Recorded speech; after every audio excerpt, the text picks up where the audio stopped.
So it's very nice to see the space filling up. Just having a look at who we've got in the room. I can see some familiar faces that have already joined us once or twice for our webinars. And again, if I could just remind you just to keep your video turned off and your microphone turned off as well, that would be fantastic.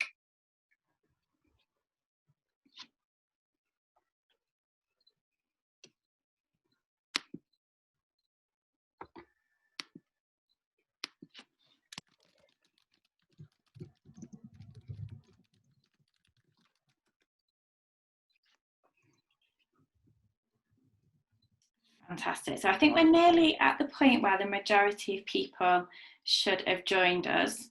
So I'll go ahead and start with the introduction. I'm conscious that quite a few of you will have heard it before, so apologies for any repetition, but hope you don't mind.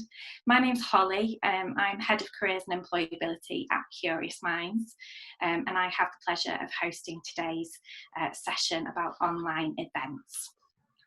So very briefly, just to introduce you to Curious Minds, if you've not had the pleasure of coming across us before, quite simply, we exist to help children and young people access art and culture. And with that, we believe that art and culture can be used to help tackle social justice issues as well. We don't do direct delivery work with children and young people ourselves. Our role is about supporting schools, youth services, arts and cultural organisations, and venues. We run a lot of events, training, leadership programmes, and more recently we've become really determined, more so than ever, to provide support to our freelancer colleagues as well. We're here today thanks to our Curious in a Crisis programme, so just want to share a little bit with you about that. In response to the current pandemic, we've been focusing on this programme and looking at how we can support freelancers and also smaller arts organisations as well. This began with our Bridging the Gap bursaries, and now we're moving into a programme of CPD as well. We're coming to the end of our first series of these webinars, which were designed based on the needs outlined by those bursary recipients. They're very much designed as a beginner's guide, so it's kind of pitched at that beginner's level. And many have been led by furloughed volunteers, and we're really grateful for their support during this time, more so than ever. Today, we've been able to commission our friends and events experts, Events Northern, so Becki is joining us today. A webinar doesn't really fit our usual style at Curious Minds, but it felt like the simplest way to kind of get this up and running as quickly as we wanted to. There will be an opportunity to interact and discuss as we go through the webinar, and we'll give you a few minutes to do that, and I'll explain that shortly.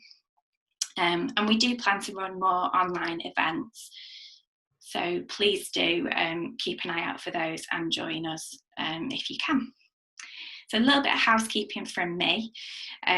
Today, obviously, we've started at 2 o'clock nice and promptly, and I believe we're due for a 3:30 finish. Just to reiterate again, please keep your video turned off and your microphone turned off throughout the session, just as we are recording this main webinar today, and it just helps us with permissions, etc. If you do have any technical problems during the day, we do have my colleagues Hannah and Joe who are here. They've just left their videos on for the moment just so you can put a face to the name. And if you've got any problems, feel free just to pop it in the chat box and one of them will get in touch with you and offer any assistance. And as we go through, please do be thinking of any questions, queries that you have, and pop them in the chat box. And we will we'll harvest those as we go through, and we'll put a couple to Becki at the end as part of our Q&A. In a slight deviation from how we've been running these webinars previously, the breakout rooms will have the opportunity to chat to people directly in network are actually going to be part of the main session today. So if you are a repeat customer, that is a little bit different. You don't have to turn your video on in the breakout room if you don't want to, or if it's not possible, totally up to you. So I'm going to stop talking now because I feel like I've done a lot of talking. And I'm just going to say hello to Becki and introduce Becki. So hi. Hi everyone. Do you just want to quickly introduce yourself, introduce Events Northern before we get started properly? Definitely, yes. Thank you for the introduction, and I'm really glad to be here. Thank you everyone for joining us. My name's Becki, as Holly has said. I am an event manager. I've been running events for over 20 years. I run a lot of conferences, exhibitions, workshops, things like that.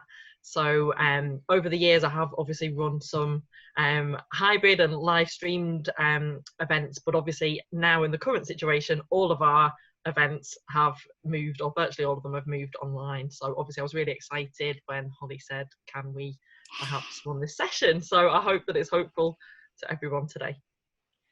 Fantastic, lovely. So in that case, go for it. The floor is yours, and take it away.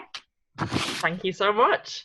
Okay, so I am just going to start sharing my screen now so that you can we can obviously work through. So thank you so much again for the introduction, and here we go.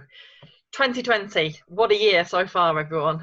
So it's definitely the year of online events. There's definitely the need now for everyone that would never maybe have even considered moving events online previously.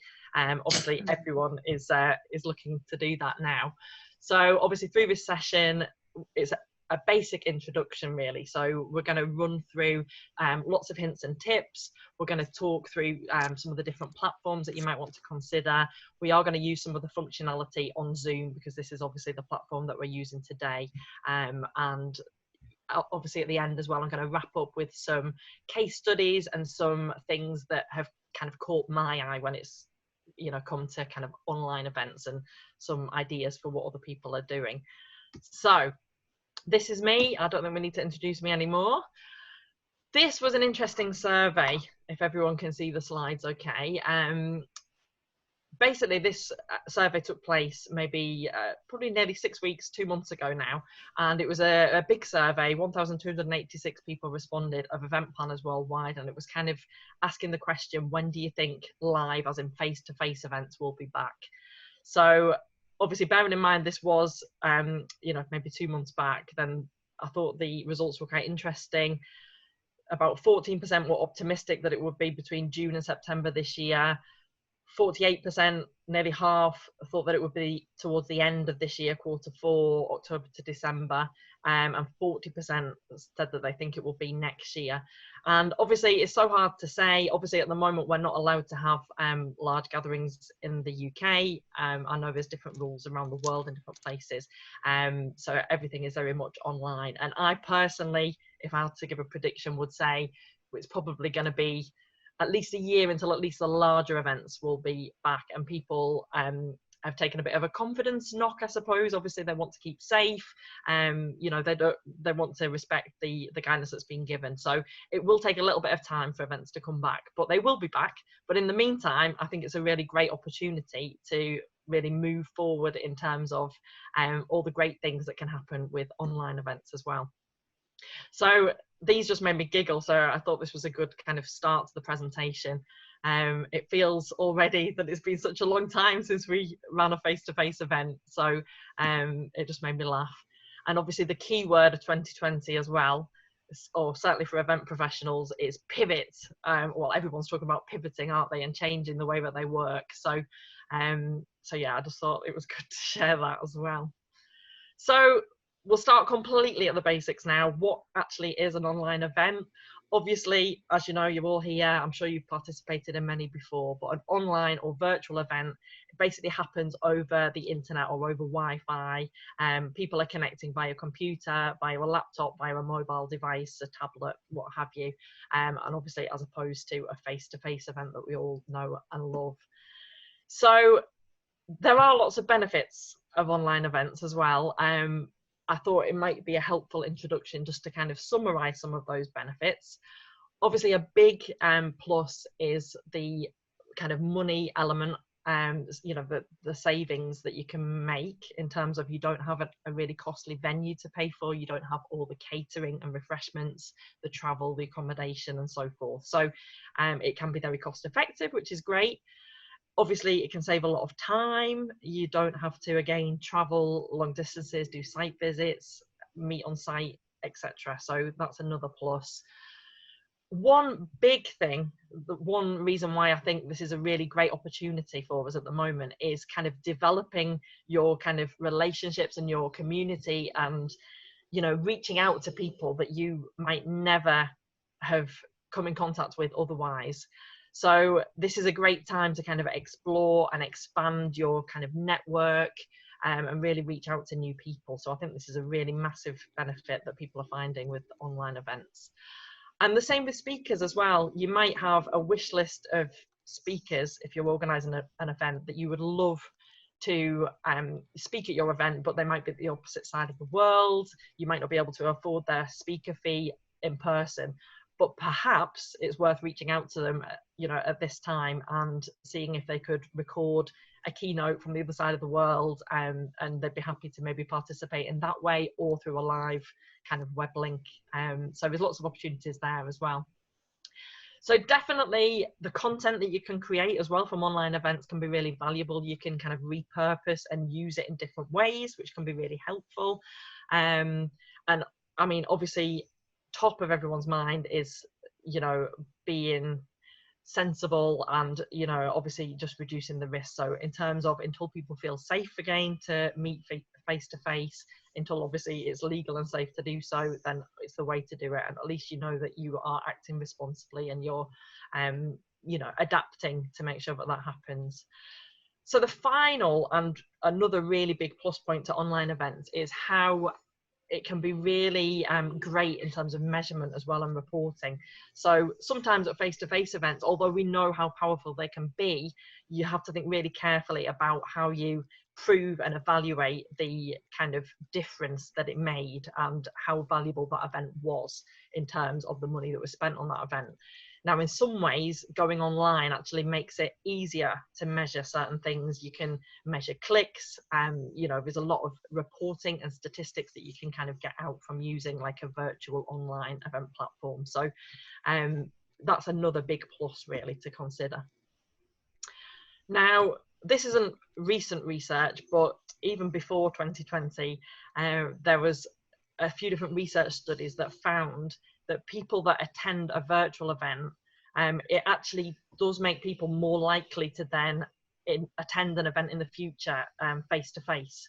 So obviously a lot of event organisers historically have maybe been a little bit reticent about putting their content online, or having maybe a hybrid event, which means you have a face-to-face event but also a broadcasted online version of the event as well. And a lot of event planners in particular have been a bit reticent to kind of do that and to give away their content. But this research does actually prove that if you can give a glimpse of your event in the future when face-to-face events are back, then they're probably more likely to make an effort and to attend and to come along. So just bear that in mind. Of course, there are downsides as well to online events. It can be a lot harder in terms of engagement. Obviously, you are talking through a screen to people. You know, it's not the same as meeting face to face. You haven't got all the meeting facilitation techniques that you would normally use in workshops and things. You can't appeal to all of the senses. You are limited to what you can do kind of in a virtual environment. But you know, it is possible, and hopefully today there'll be a few ideas that come across and kind of spark your ideas for your own events and the type of things that you can do to get people more engaged, even though it is online. Obviously as well, there is a learning curve. Like whatever platform, even if you're used to running online events, if you use a different platform, you have that steep learning curve to get to know that platform, how it works, how to operate it, and so forth. So you will need to spend time investing in that, and also in the rehearsal time as well, and the tech testing and things that needs doing. So before today, we've actually had 2 kind of tech rehearsals, and then of course we came online early today as well. The first tech rehearsal, you know, the connection didn't seem as good as it should be. So we've kind of changed and moved, you know, where I'm presenting from. So we really needed that, you know, in advance to kind of find out and make sure that we can present in the best possible way. Obviously, technology, it can fail. Obviously, a lot of these platforms have very good uptimes, but I think even within the past month or a couple of weeks, I think even Zoom went down for a short time. So literally no one, or certainly no one in a particular area that you know, couldn't access Zoom for a short time until it got back up again. So things can go wrong. Obviously, the most common thing is that Wi-Fi can go down, people can lose connection and things. So these are all real possibilities of technology. And obviously distractions as well. Like we say, it's really important to try and keep people, you know, listening, engaged, interested in the content, because literally they are on their screens already. Any of you could be checking Facebook on the next tab. You know, you can be doing anything out there. So it's really important to try and keep people on board with it. You can have a higher dropout rate sometimes. Obviously, people sometimes maybe value online content less, and obviously if they're not making that same commitment to travel to somewhere, then obviously it's maybe easier that things could kind of come up. Luckily, while everyone's at home, working from home, in lockdown, on furlough, whatever, hopefully it's a really good time though to be running online events and to be capturing you know, people before you know, maybe life goes back more normal. I know some people are having a slower pace of life, some people are having a much busier pace of life, so it depends, I suppose, where you're pitching it for people. So obviously as well, any of you that have participated in any kind of Zoom video call, you will know that it can be harder to kind of read cues from other people. And obviously it's the same in an online event. It can be harder to read the cues from a speaker. You know, there can be a bit of a delay as well. So, you know, that's just one of the downsides. People do kind of report, I think they actually are calling it Zoom fatigue. Obviously, you know, having so much screen time, some people are literally back to back in different Zoom calls and events and things, aren't they, at the moment? So it can be a bit draining. And one of the reasons why it is so draining is because it is harder to read those cues from people. So you have to kind of work harder and concentrate and so forth. So, so yeah, that's something to bear in mind. Obviously, another thing to bear in mind, although you would think nothing of running or attending an event that's, you know, most of the day, that's you know, maybe 10 till 4 o'clock, and you'd think nothing of that. Obviously in the online environment, it would be quite unusual to maybe ask people to sit at their computers for that long a period. So generally, obviously, shorter is sweeter. Or if you are doing a longer event, obviously make sure that you do program in those break times so that people can do what they need to do and eat and replenish themselves and so forth. So I think another point to make is it's very important, and it's really great to see so many of online events kind of thinking creatively and doing things differently. And I think one of the exciting things about having so many fantastic people on this call is that you are all creatives, you are all, you know, wonderfully artistic and have so many ideas and so much creativity as well. So hopefully today there'll be some ideas that we share, but also, you know, you are the greatest minds to try and kind of make something happen online. And I would say at this time, it's all about experimentation. You know, I think people are very understanding with the current circumstances. If, you know, things go wrong, or you try something and it doesn't work, or there's tech issues, or your child or your dog or your cat walks across your keyboard, then obviously it's a time that people are very forgiving. So it's a bit more of an informal environment probably that you're that people, you know, will give you leeway for at the moment as well.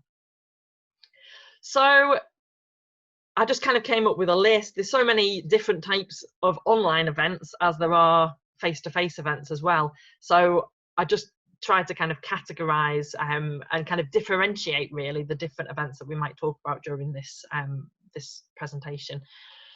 Obviously, one-to-one meetings and small group meetings, which a lot of people were already using Zoom and other kind of software for.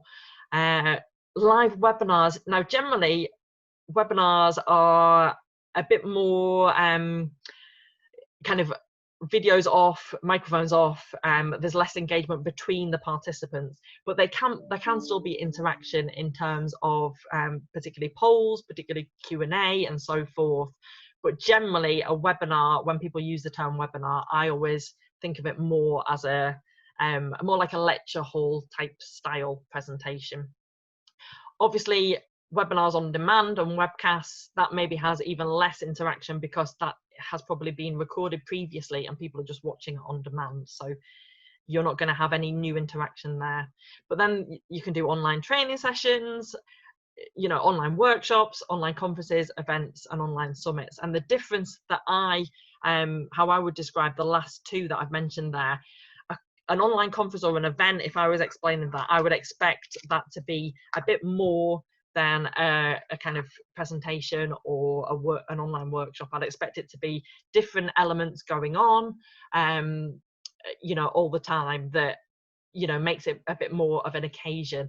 And a summit is generally over a longer time period. So perhaps over a week or perhaps over a month, you have lots of different things going on. So at the moment, an example of a summit is Fern Cotton, which is one of the case studies that we'll come to at the end. But she is running like a month-long event, like a feel-good festival, and it has different events happening each day, basically. So that is how I would kind of differentiate between the different online events. And I think it's important to think about which of these would work best for you, which would work best for your audience, which are the ones that you need to consider, because that will really affect the software that you are going to choose, which we'll come to later.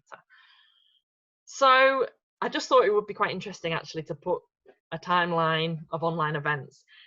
Video conferencing actually, so very early stages of kind of online events, it actually was back in 1964 when some early technology was actually released. Then in the 1990s, the technology moved forward a lot quicker. There was a big kind of surge in kind of video conferencing technology, and also advances in, you know, in how to kind of, you know, get that out to people as well, and how to make the software and the technology more affordable for people. Even last year, though, in 2019, online events, it was still often seen as a poor relation, I would say, in terms of it's not the same as face-to-face events. There was a lot of good online events out there, but and a lot of great hybrid events out there as well, but organisers still have this worry, quite a lot of organisers still have this worry that if they put their content online, it would detract from the main event, from the face-to-face event. So people either embraced it or they didn't embrace it, really. But you know, it was a big feature of a lot of events. But then obviously 2020 hit, and obviously we've just leapt forward in leaps and bounds.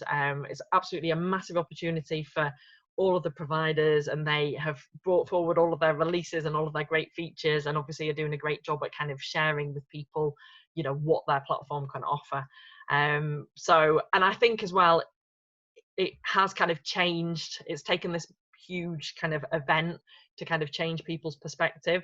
And I think now going forward, I think most events or many events will have that kind of hybrid format. So they'll have the face-to-face element when it comes back, but they will also be offering kind of virtual and online tickets as well. And I think that will be very important, again, as some people will be more confident to meet more quickly. Some people, you know, will be you know, a bit less confident, and it will take them a bit longer to go back to kind of big events. So, you know, it's really important to note that. So first things first, I wanted to just do a quick poll with you all, because that's enough of me talking for now. So I'm just going to launch a poll so you can kind of see on here what a poll looks like on Zoom as well.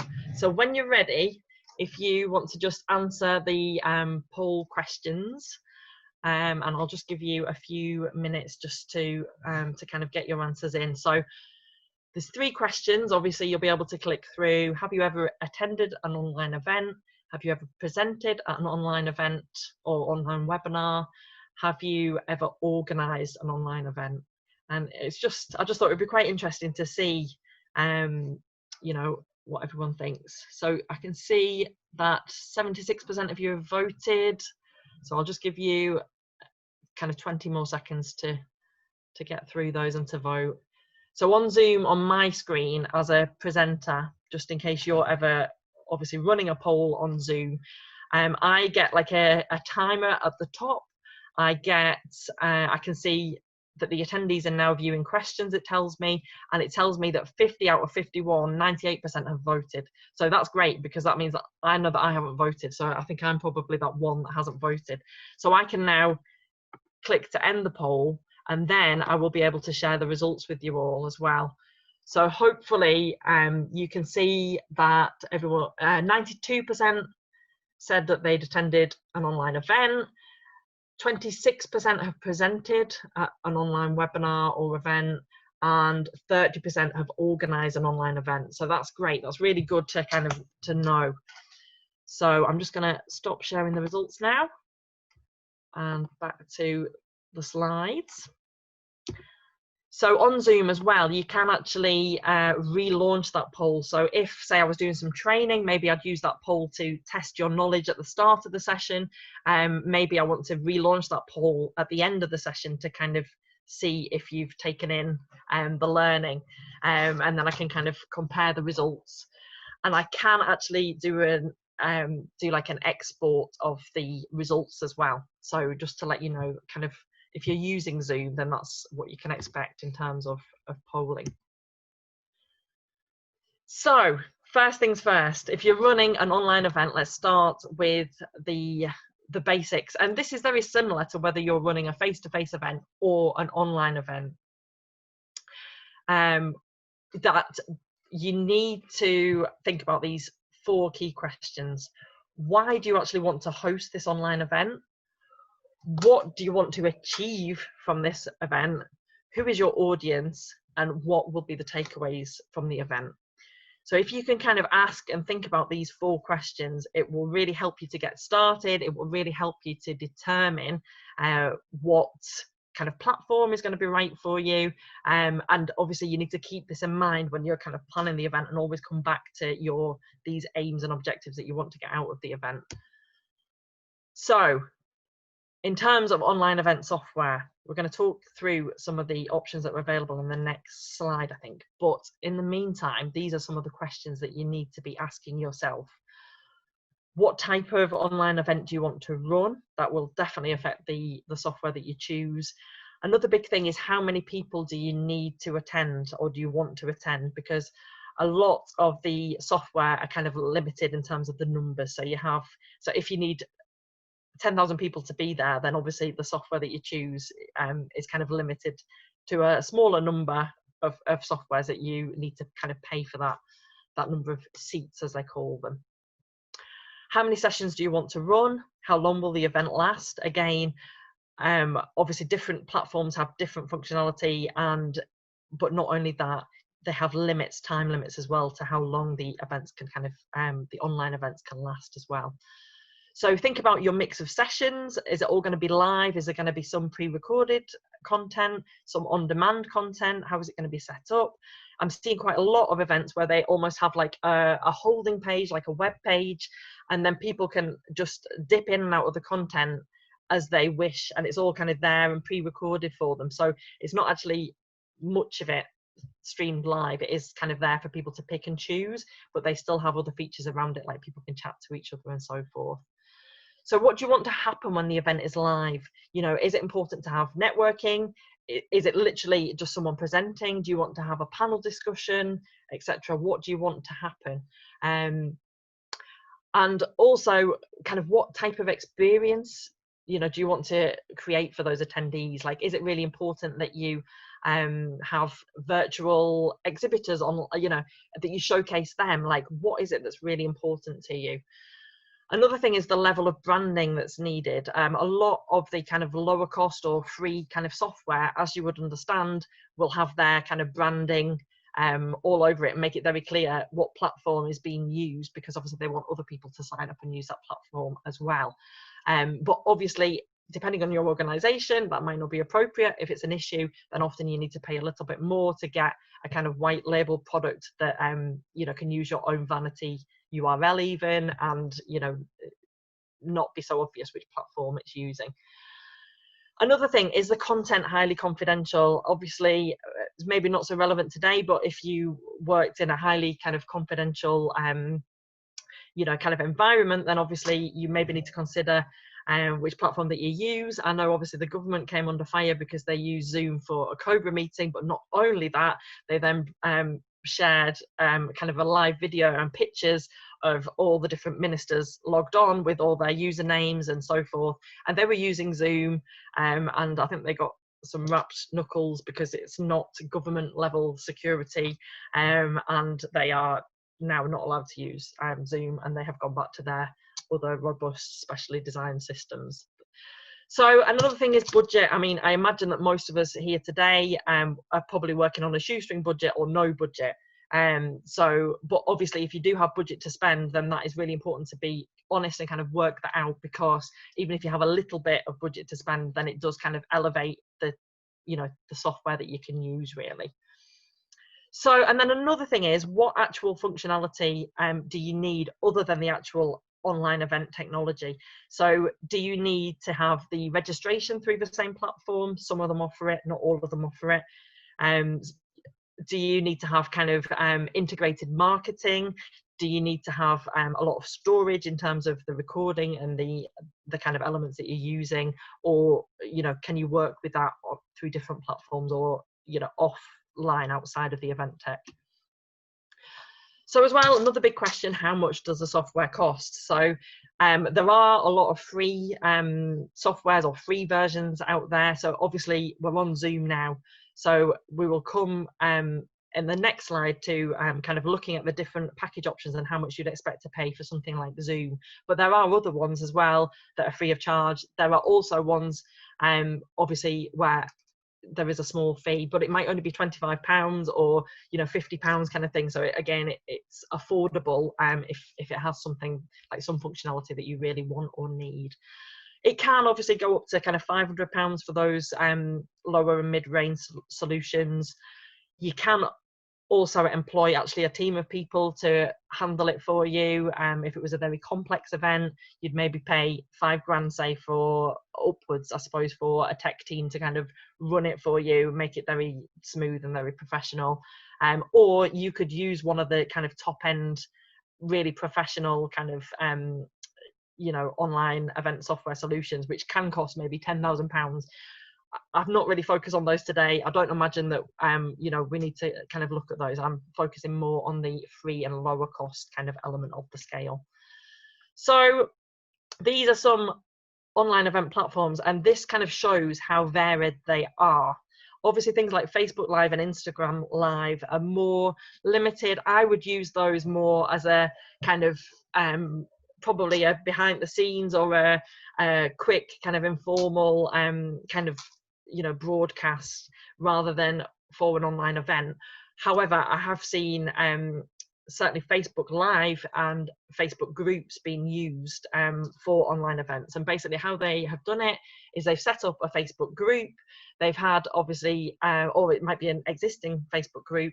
They've obviously promoted the event and the program and what time things will happen. They do different posts to get people talking. So, you know, what are you having for breakfast? Share a picture.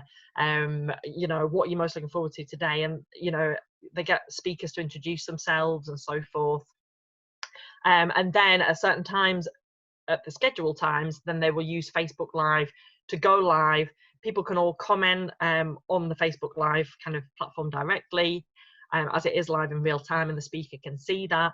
And then obviously it then is live in their group, so that people, if they didn't watch live, they can still see the recording and watch it afterwards and still comment and see what else was said in the online session as well. So you know, some people are using it. It's maybe not the focus of what we're talking about today though. Zoom, obviously massive growth, massive household name. If anyone didn't know what Zoom was before, they certainly know what Zoom is now. And because it is so you know, affordable, I suppose, and does have like a good range of functionality for online events, then obviously it's really popular with people. So obviously today, because we wanted to kind of demonstrate some of the kind of functionality and some of the different things that you can do, then obviously this is what we're kind of going to focus on for some of the features. But a lot of these features are available on a lot of these other kind of products that are listed here. Teams, if you work for a corporate organization, I know a lot of those do use Teams, and you do have functionality within Teams to do kind of online events. Zoho is another really affordable kind of product, and it has a lot of different it's very versatile, so you can bring in the different products like marketing, registration and things as well, but it's very good for training, and it does have a 30-day free trial. So if anyone wanted to have a look at Zoho and they think that it appeals to them, I'd say take out the 30-day free trial and obviously give it a proper go, and then after that it is quite comparable to Zoom in terms of their costings, maybe a little bit cheaper depending on numbers and what you need from it and the functionality and so forth. StreamYard is another really good one. It's actually free, and you don't need to download anything. It actually broadcasts from your browser. So it's really good in terms of if you were just presenting and maybe interviewing different speakers, and you had a few different speakers and you wanted to swap them in and out, and it does give a very professional feel in terms of you can you know, add titles across the screen in terms of who's speaking. You can have different views. It's got a very nice dashboard for you for when you're kind of doing the tech support behind the scenes. It makes it very easy. It doesn't have things like polling and things like that, so you would have to, if you wanted that, use a different like Slido or something like that and kind of integrate the two. So but I just wanted to mention it because it is definitely worth looking at it. And a lot of these as well can broadcast out to different platforms. So things like StreamYard, if you wanted to broadcast out to YouTube, if you wanted to broadcast out to Facebook Live, to LinkedIn even, I think, it lets you send that broadcast to these different places. So that's quite handy if you want to kind of, you know, reach these different platforms and you have like an audience across these different platforms really. So the middle column again is the more kind of, you know, low to mid range, I suppose, getting a bit more technical. Verbella at the bottom is a really good one. You actually have little avatars, and people actually walk around and control their avatars, and they can go into breakout rooms, and they can go into the keynote sessions, and they can talk to people, they can talk to sponsors, they can dance with each other and things. So that actually is a really fun one. And then these ones in the far column, like Hey Summit and so forth, again, they're just getting more slick and technical and advanced. And particularly with these ones, you have a lot more reporting, so and measurement. So if you're really serious about, you know, measuring what you're getting from your online events and you need something more, then these ones are generally the ones that you should go to, and they make it very slick and very easy. Obviously Zoom and so forth, it can be a little bit clunky when you're changing the transitions, you know, and so I think, you know, if you have got that money to spend, then you do have that easier kind of streamlined process. But you know, it depends on what is most important to you. I've put this link here. I know that the slides will be shared afterwards. So, but I have put this link here if you want to follow it at a later date, and that has some kind of virtual event platforms, and there's some really cool ones there. There's a lot more. There is hundreds out there. So, steps to delivering an online event. Obviously, at the most basic level, the process isn't really that different to planning a physical event, a face-to-face event. So, but I just thought I'd kind of really briefly kind of summarize the kind of 8 steps that you'll go through. Obviously deciding the speakers, the program and the format. You need to advertise the event, market the event and so forth.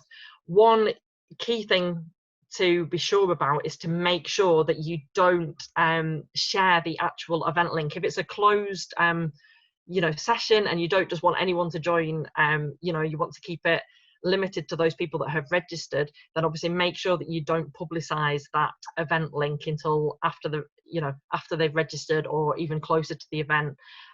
You don't want them to bypass that registration kind of process. You want to know who is on, who's going to be there.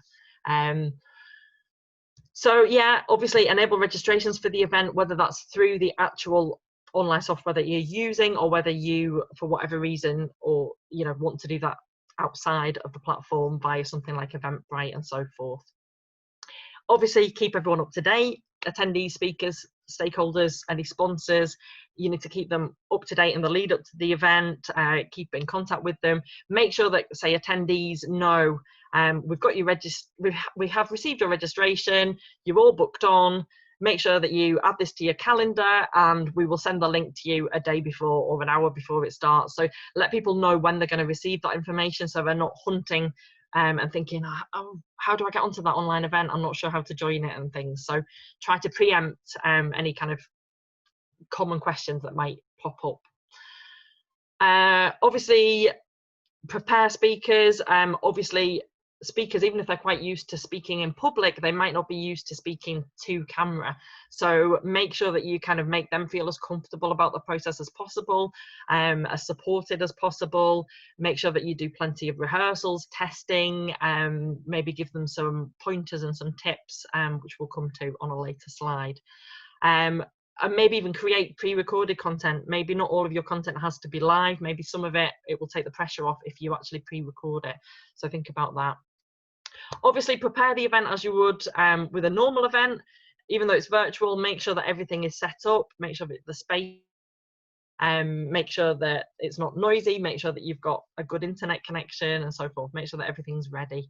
And obviously hold the event, making sure that everyone's looked after. So obviously you've got Hannah, you've got the Curious Minds team that are looking after you if there's any kind of technical issues. So make sure that you've got the team that are doing that for your event as well. And obviously then use that opportunity after the event to follow up, to share any resources, to share the slides, to share the recording, and also maybe have a follow-up email for those that maybe registered but didn't make it. You maybe could point them to the on-demand content and say, look, really sorry you couldn't make it, but don't worry, at your leisure, please watch this presentation, and kind of follow up in that way. So quickly, registration platforms. Obviously, the easiest way is through the event software if it offers that. If for any reason you don't want to do that, maybe it's a paying event, maybe you want to use a different platform, and maybe the system that you're using doesn't offer that. So Eventbrite, obviously everyone knows, obviously it's free for free events. There's another good thing to note though on Eventbrite. If you wanted to, there's also a donation option that Eventbrite offers as well. So if you wanted to maybe hold a free event but give people the opportunity to support your organization or your charity or what have you, if they wanted to, then you could offer that kind of donation option. And Eventbrite, they will take 2% of the fees, and they will take obviously the credit card fee will still apply as well, but you can add that on top of the donation, or you can absorb it within, and it's just an option there. Or you maybe have a paying ticket, but you want to keep that as low cost as possible so it doesn't block people from attending your online event. But maybe some people would be willing to support your organization, they really appreciate what you're doing, so maybe you still want to have that donation option. So just wanted to flag it as a different way of thinking about it. Ticket Tailor is a UK registration software, and they have made online events free until at least the 1st of September of this year. So if you have any online events taking place before that time, and they may extend it, they've already extended it once, then it's worth checking out Ticket Tailor if you want a different alternative to Eventbrite. Although everyone knows Eventbrite, and obviously the marketing and the search bar on Eventbrite is very good. So what will you need for your online event? Obviously, like today, a webinar team. So obviously we've got Hannah, we've got Joe, who are kind of helping on the technical side. We've obviously got Holly, who was the host for today. So having a similar kind of setup is really helpful to make sure that everything runs really smoothly. Obviously you need a suitable space to run the session, as quiet, as well lit as possible. Ideally you don't want light behind you, but it does need to be quite a well lit space. Some event planners, when they're delivering online events, they are actually checking with the speakers whether they have a kind of well lit area, if they have a good enough kind of webcam and audio, and they're doing the tests, and if there's any issues and the quality isn't good enough, then they're actually purchasing and sending out the software that they'd need, because it's quite a low investment in terms of cost, but obviously it can make a real difference to the professional quality of the recording. So obviously I'm just presenting from a webcam today, and it's on an older laptop actually that I'm using today. So you know, most laptops have the, you know, a good enough quality camera, webcam, and obviously microphone as well. But you can add in a different camera if you wanted to, and so forth. You can obviously you know, add in like an external mic, which obviously when we were doing the tests I didn't know whether I would need that, but it was clear enough. But obviously if maybe your speaker wants to stand up and present, obviously they will be further away from the computer microphone, and they would definitely then need an external mic. So just think about those things. Any mobile phone is actually generally the quality in terms of the video is absolutely exceptional nowadays. So actually if they were pre-recording any content as well, even doing it to their phone would be, you know, a really good start. But obviously you need to make sure that they are presenting with it in landscape mode rather than in portrait mode for, you know, for something like Zoom. So, and obviously as well, even if you don't want to show slides, maybe you want to have some holding slides like Curious Minds, like the slides that they used to introduce the session today, maybe to introduce a speaker, maybe you need to think about producing those as well. I'm just going to skip over this. Obviously Zoom, these are the differences between the meeting and the webinar function. We're actually using a meeting package today rather than a webinar package. A webinar package, basically the main difference is that it is for a lot more attendees, and there isn't that interaction, there isn't the breakout rooms, there isn't the interaction between the attendees, which we're going to come to and show in a moment. So these quickly are the Zoom plans. Many of you will probably have a free Zoom plan. This means that you're limited to 40 minutes and up to 100 participants. So obviously if you can run an event for up to 100 participants within 40 minutes, you're fine. Although if you go onto a license plan, then they do give you a little bit more, and obviously you can then have a meeting that lasts for up to 24 hours. So and if you need more than 100 participants again, then you can kind of add on the number of participants that you need. If you want to add the video webinar specific add-on, then that is £32 a month. And then I'm not sure if it will be relevant to anyone here, but if you wanted to add kind of more hosts and more participants, then there's the business plan as well. So obviously when most of you join today, a lot, not just Zoom, but a lot of the platforms that you will use will have like a waiting room feature. So you'll have seen a message that looks something like this. And we just obviously kept you there until we were ready for you, and then let everyone in at once. You can admit people one by one, or you can admit everyone all together. So obviously for an online event, generally you probably want to admit everyone at once, and that's how it works. You can actually brand on Zoom, you can brand the waiting room a little bit as well, and on different platforms you can certainly do that, so that might be important to you. Obviously the in-meeting chat, which you're all using at the beginning to introduce yourself, so that's a great way to use it. Also for technical support in terms of one-to-one chat, and also for questions. So please, if you're thinking of any questions now or throughout, I know it's been collated by the Curious Minds team, so please type them in there. On the webinar Zoom add-on, then the Q&A section kind of looks a bit different to this kind of chat feature, as I understand it. So there we go. A little tip: you can actually touch up your appearance on Zoom. So I should have done that today, shouldn't I? But on your video settings, I think it's on the arrow there, you can go onto video settings and you can touch up your appearance if you want to do that. Virtual backgrounds, just really quickly, a bit of a fun feature.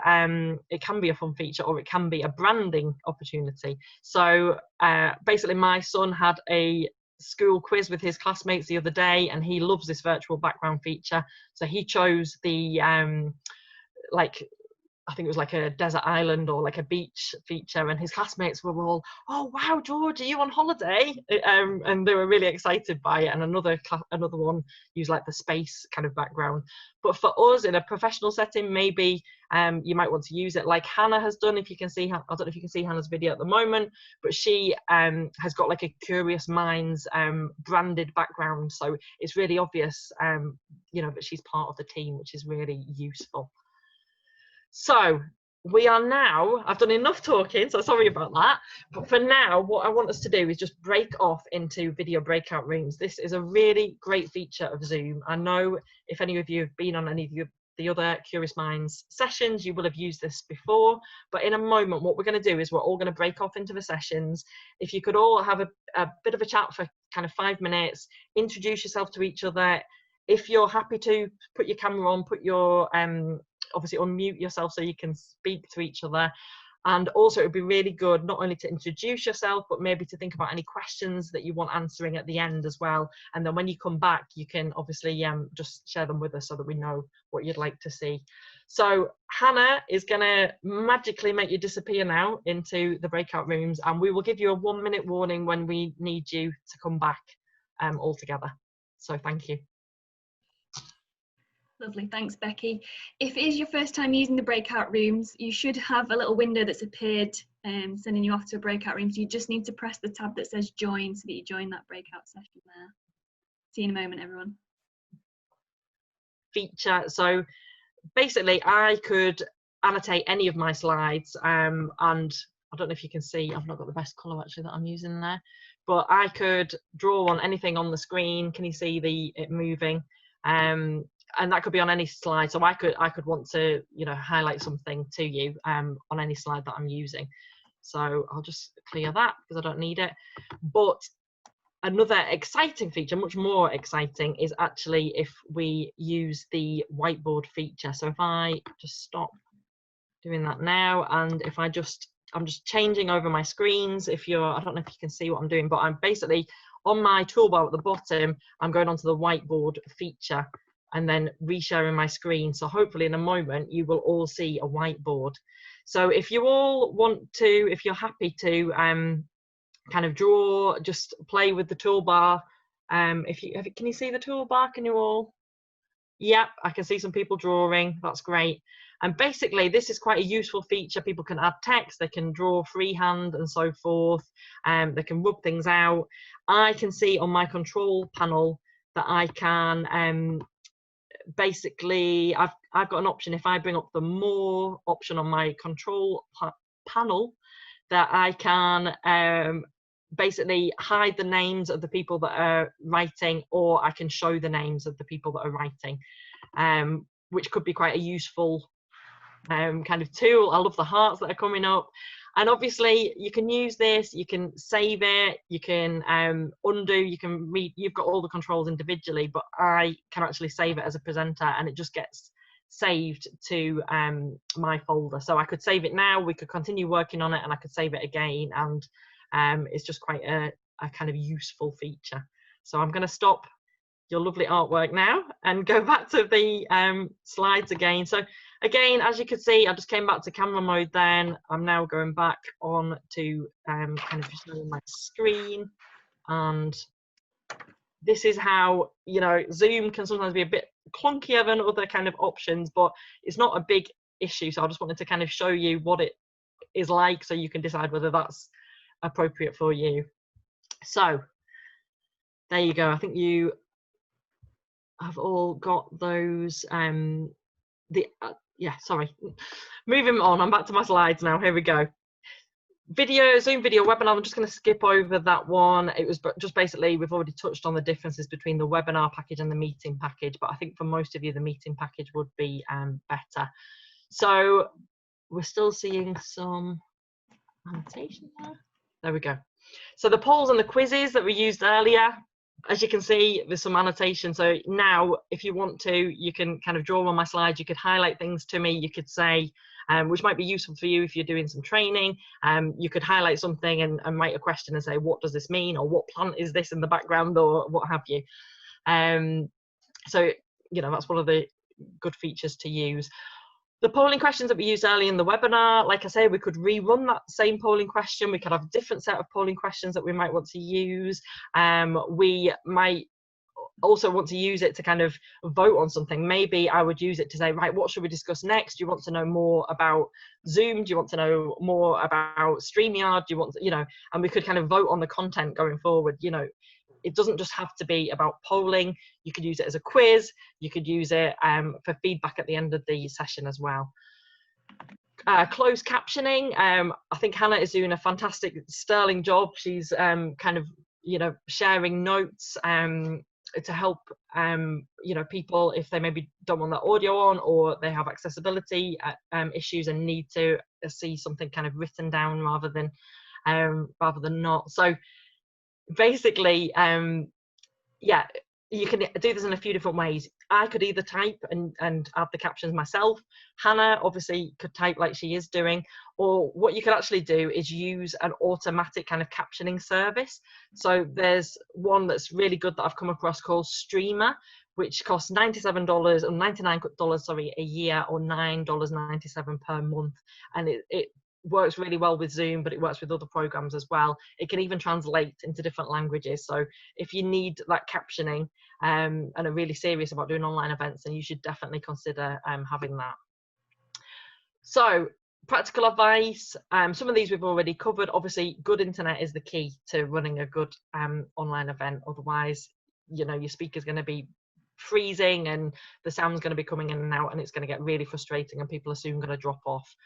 Short is definitely sweet. You know, it's a long time to concentrate when you're looking at obviously a screen for so long. Schedule in regular breaks if it is a kind of longer event.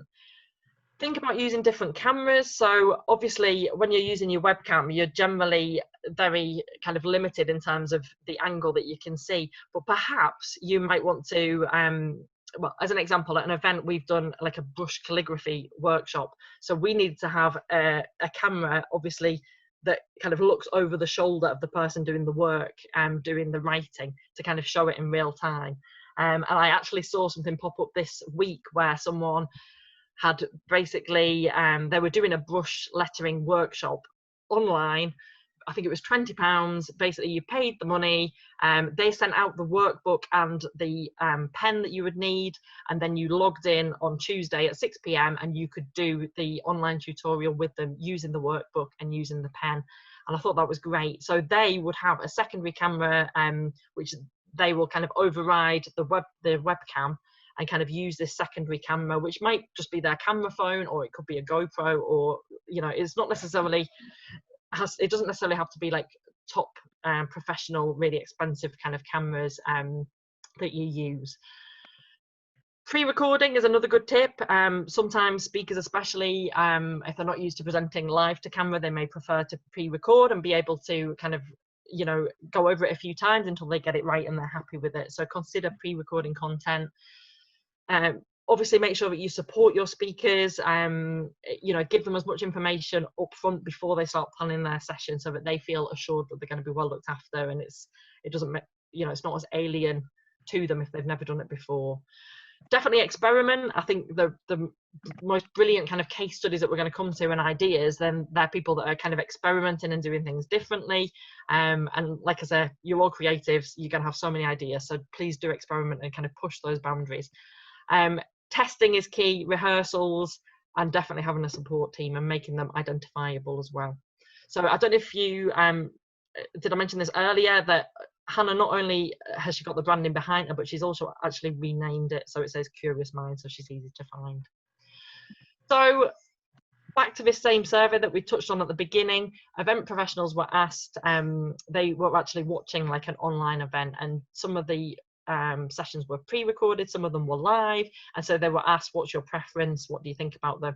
And so actually half of them said that they really liked the pre-recorded sessions and it was actually fine, and they didn't, and some of them didn't even notice the difference between what was pre-recorded and what was live, because of course if you're showing something that's pre-recorded, it doesn't mean that your speaker can't be there. They can perhaps even be even more engaging, because they could be replying in real time to kind of questions and text that comes up. So actually pre-recording the content, it might be a good thing to do. And on YouTube, that's another thing to mention, you have like the premiere feature on YouTube. So if YouTube was the right platform for you to use, again, it's very accessible, it's free, but if you pre-record content, then you can actually set it to premiere at a certain time, and then you have the live chat down the side, and you know, it makes a bit more of an occasion, I suppose, to it. The reason why I mention YouTube is otherwise, unless you've got kind of a professional setup, then you can't actually film from mobile to YouTube and so forth, unless you have a certain amount of subscribers. So that's why it would need to be pre-recorded. So again, I'm just going to stop sharing my screen now and go on to a video just to give a little snapshot of something that's pre-recorded. And basically what I have to do is on Zoom, you have to tick share computer sound and optimize screen sharing for video clip as well. And then, so now hopefully in a moment, the video screen will come up for you. And if I go into full screen, I'm just going to play a very short amount of this clip.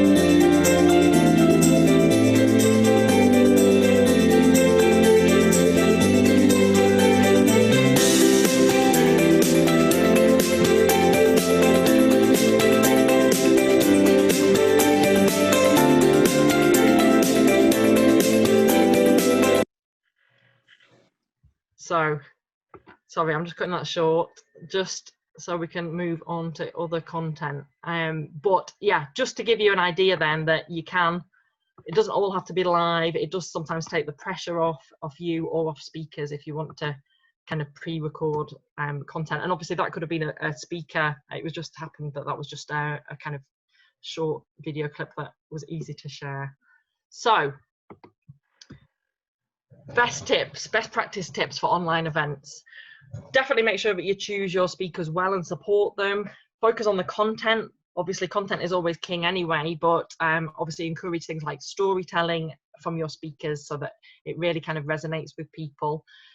Don't rule out things like you know, having virtual goodies or even real life goodies. So basically you could offer reports alongside your online event. You could offer freebies. You could offer things that people can, you know, printables. People have offered stickers, all sorts, things like memes, GIFs, things like that that people might find useful. It depends obviously on your type of event, what you want to choose. A lot of people are actually sending out things as well through the post, so that you know, people actually have something that gets sent to them and it has that more personal feel. Maybe you want to organize a picnic, maybe you want to send out pizza to people or something like that to make, you know, give them that kind of that hug. Even though you can't be together, then you've really thought about it and sent some happy mail to them.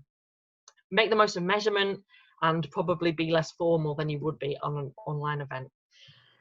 So in terms of preparing speakers, it is really difficult, as you might have seen, but ideally your speaker should be looking at if they're using their webcam, then they need to be looking probably at the top of their laptop screen, and that eye contact really makes the difference to engaging with you know, the people that are listening to your online event.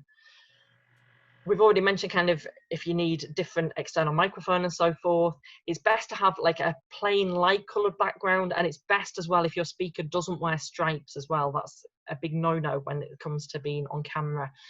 Another tip as well, if you are speaking or if one of your speakers are speaking, apparently if they have a cup of tea or like a mug in their hand, psychologically it makes people warm to that person that's speaking for some reason. I'm not really sure why it is, but apparently it's been proven that people have a lot warmer kind of reactions to people if they have like a brew in their hand. So maybe think about being as informal as that. Obviously, if you're pre-recording, you can obviously test that in advance, which is great. So you can get people to pre-record some video samples so you can check the sound quality, check the video quality, and obviously make any changes if you need to. A good tip if they are pre-recording is to record in segments. So maybe if they were speaking for 20 minutes, maybe get them to break it down into 5-minute sections as well. And that's a really good tip. As is talking to someone live in the room. So, you know, ask them to have someone there so that they can actually physically present to someone in the room, and that will really help them. And you want to make sure that you've got a really smooth flow as well. So like you would with a normal event, get each speaker, if you've got a number of presentations happening, ask each speaker to clearly outline what they're going to cover in their session in advance before they even start planning their session, so that you can make sure that it's going to flow correctly. You could maybe ask them to reference the session before or the session after and get them to make it look really slick and to kind of add that in as well. So obviously do what you need to do before going live. If you are the host, if you're the speaker, what have you, this resonated with me, this picture that I found on the internet, quiet room, go away. So make sure that you arrive in plenty of time. We arrived, as I say, half an hour earlier today to make sure that we did all tests that we'd already done before in the 2 tech rehearsals, but just to make sure that everything was working correctly and that we were confident before everyone dialed in.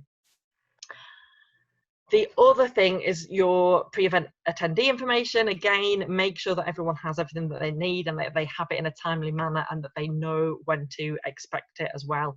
As I say, you don't want anyone hunting for things. So this made me laugh. Events everywhere. I saw this picture and added online events everywhere. I think obviously there's been, since lockdown began, there's been just a massive kind of rise in everything happening online, obviously, as everything moved online, which is absolutely fantastic. But not everything is the highest quality that you will see online. Obviously, there's a lot of free stuff and the quality maybe isn't as good, or it's very salesy maybe. So this is a good opportunity for us to kind of do something much better for people and to do things differently and to really make a name for yourself and grow your audience and, you know, achieve whatever your objectives are. So again, one thing that I really liked, some of these ideas that we've touched on, but what about having things like a virtual happy hour at the end of the day as well, so that people can interact a bit more? You know, maybe they're going to have a quarantini or some other pun that you can kind of make up. So just really make your event feel a bit more personal and a bit more special and get people to, if that's what you need, if that's what you want out of your event, to get people to kind of interact, then there are still ways to do that online. So make sure that you make the most of it.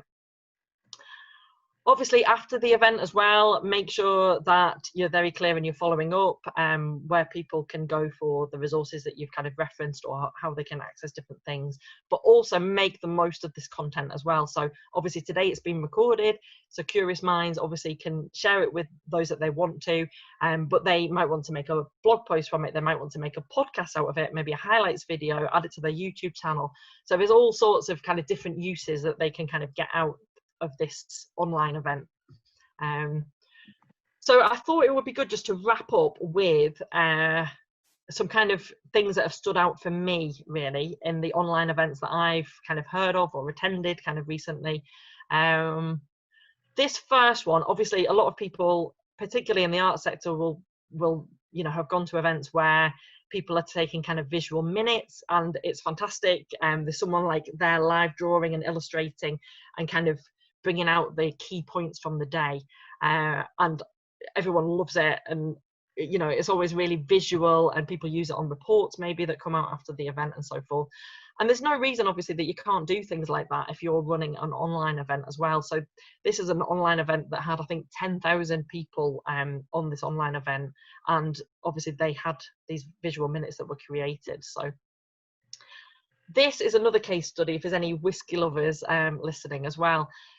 Basically, this event apparently happens every year and about 300 people attend, and apparently the event costs £100,000 every year to run, which they are happy with, and they get the value from, you know, it's a very, I suppose, specialist VIP type event that they create for people, and it's at their distillery, this whiskey distillery, and it kind of gets to know behind the brand and how it's made and so forth. Obviously this year it had to be cancelled, so this year they decided to take it online, and 19,000 people attended, and now they are saying that they're probably going to keep it online forever.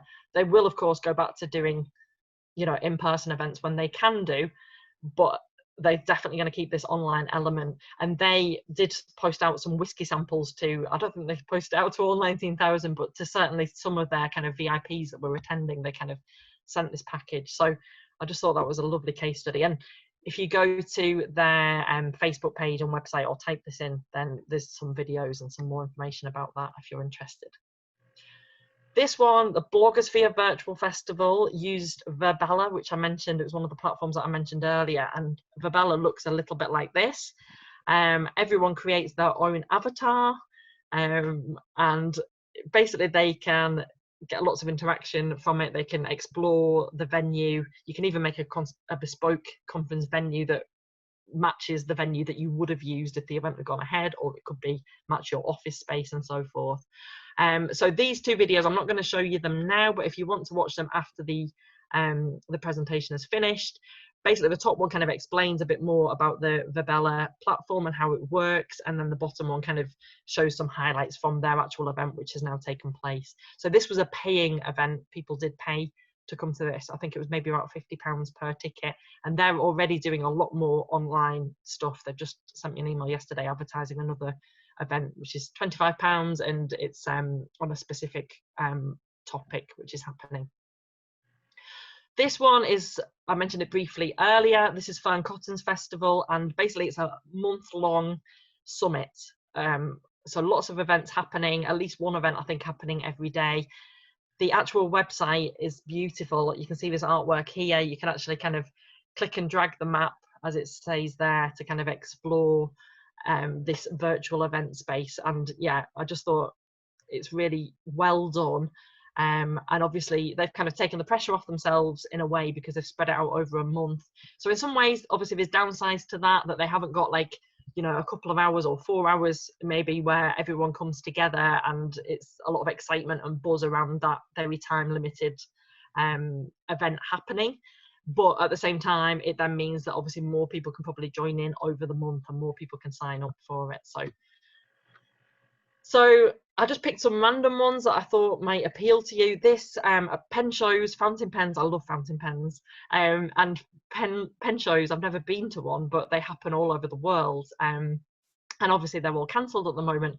So someone decided that they would create a Facebook group that would kind of imitate a pen show. So basically every weekend, on the set weekends, then people come together if they're selling fountain pens, and, you know, they discuss fountain pens. I've never actually attended this, but I have heard it spoken of in a podcast, and they were raving about how good it was and how well it worked. So this is something, again, that will probably continue even when pen shows are back.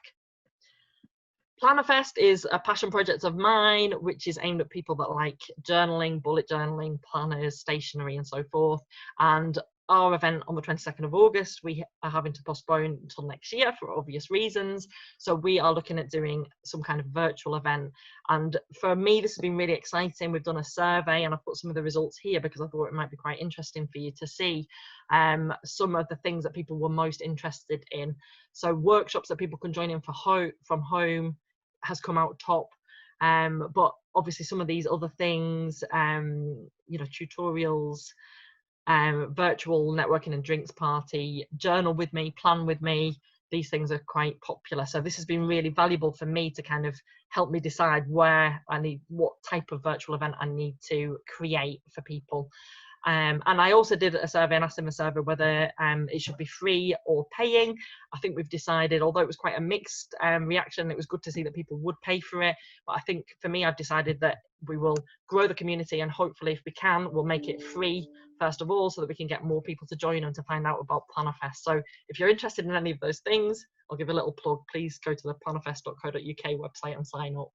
And we are going to do as well, one of the big things for Plannerfest is there would have been 31 stallholders on site, at least 31 stallholders selling beautiful goodies and things. So basically, I'm asking all of the virtual stallholders to like set up their stall at their home, at their office, and kind of record the things that they're selling, so that people can still buy from them and support these local businesses, which is so, so important to me. So yeah, go and check that out. So these are just some further reading and resources that I wanted to share with you. Basically, they're quite inspiring, really. If you look through them, they're very arts focused, the top 3 kind of links. So I thought that that might appeal to you to see what other people are doing and how they're doing things. And the bottom 2 links, the Zoom ebook and the Event MB ebook, kind of is a bit more about some of the points we brought up today about how to run online events. And you know, so they're not long kind of documents, but I would definitely recommend that you kind of look into those and kind of read them if you want more kind of background and information. And I just wanted to kind of wrap up by sharing this that kind of caught my eye. I know an online event isn't necessarily a conference call, but this conference call bingo card just made me laugh in terms of the things that I'm sure that you're all finding with online meetings or online events. Is that a dog barking? And, you know, so maybe you can play along with that in the future.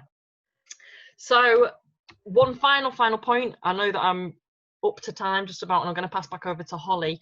But the last thing as well is just to say, if you do think that it's right for you, if you want to hold a paying online event, then don't just think that everything online has to be free.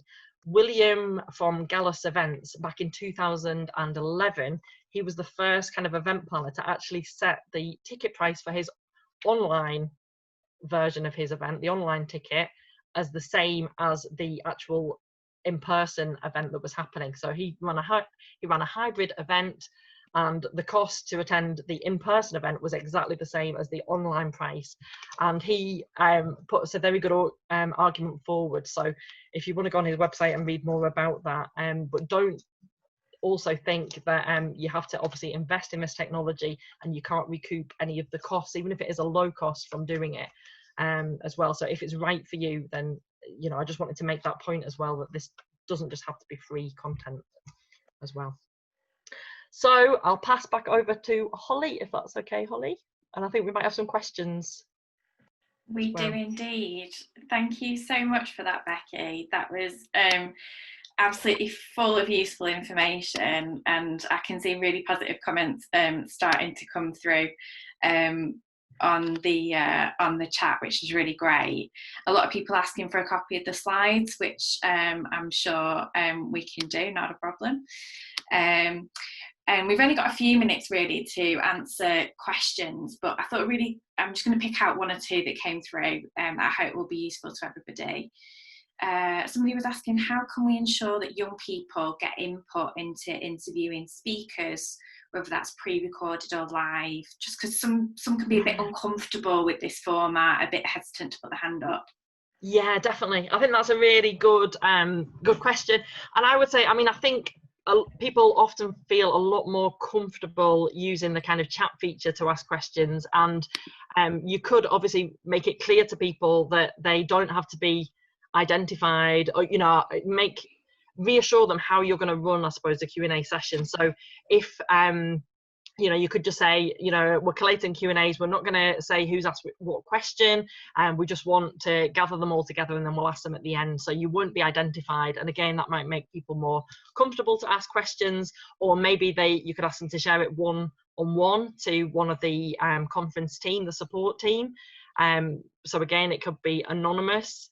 You know, that's kind of a good way maybe to do it, or they could maybe send them in advance of the session, or maybe it's something that you want to use as a follow-up as well after the session, so that you know, people can still submit questions and you could still do a follow-up either live, online, you know, Q&A, or you could just answer it, you know, kind of offline and share it with people.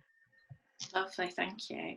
And thinking about how kind of we use online, is it best for an organisation or even a freelancer to kind of pick one platform and that kind of everything goes on there, that's what they do? Or is it best that the platform should be, a different platform should be selected for different events and different uses?